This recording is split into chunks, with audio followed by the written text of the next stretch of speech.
Passons en revue un café populaire dans le monde entier, le latte.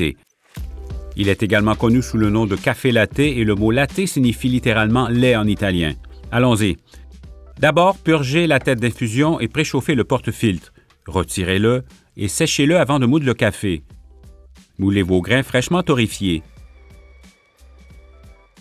Tapotez sur le porte-filtre pour décanter les grains afin de les tasser pour créer une belle surface plane.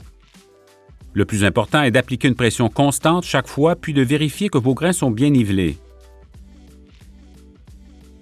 Utilisez l'outil de rasage après le tassage pour vous assurer d'avoir la bonne dose. Cet outil contrôle précisément la hauteur du café tassé, une variable cruciale. Placez le porte-filtre fermement dans la tête d'infusion. Avant de commencer votre infusion, placez votre tasse correctement. Aujourd'hui, nous partageons notre dose en 2 tasses. La raison en est que les baristas les plus expérimentés utilisent le filtre 2 tasses pour diviser les doses et maximiser la recette pour créer une bonne extraction équilibrée. Appuyez sur le bouton 2 tasses, puis laissez la machine exprimer sa magie. L'espresso devrait couler des becs verseurs après environ 8 à 10 secondes. Ce que nous recherchons, c'est un écoulement de liquide qui ressemble à du miel chaud. Juste une note sur la machine que nous utilisons ici, le Dual Boiler. Comme dans les cafés, cette machine dispose d'un système de chauffage à double chaudière, ce qui vous permet de mousser le lait à la vapeur pendant l'extraction du café.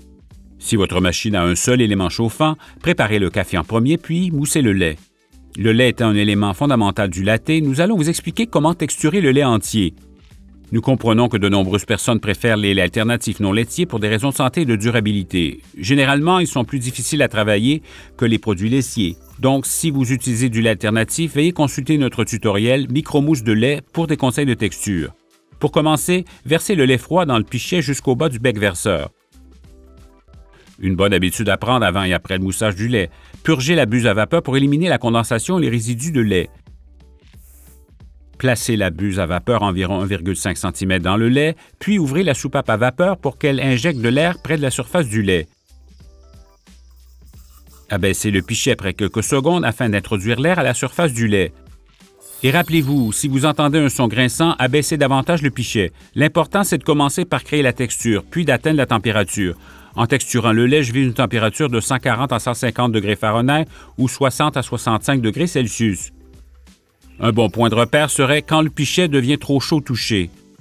Pour les produits non laitiers, je recommanderais de ne pas dépasser 130 degrés Fahrenheit ou 55 degrés Celsius, car le lait peut commencer à se dissocier ou à cailler.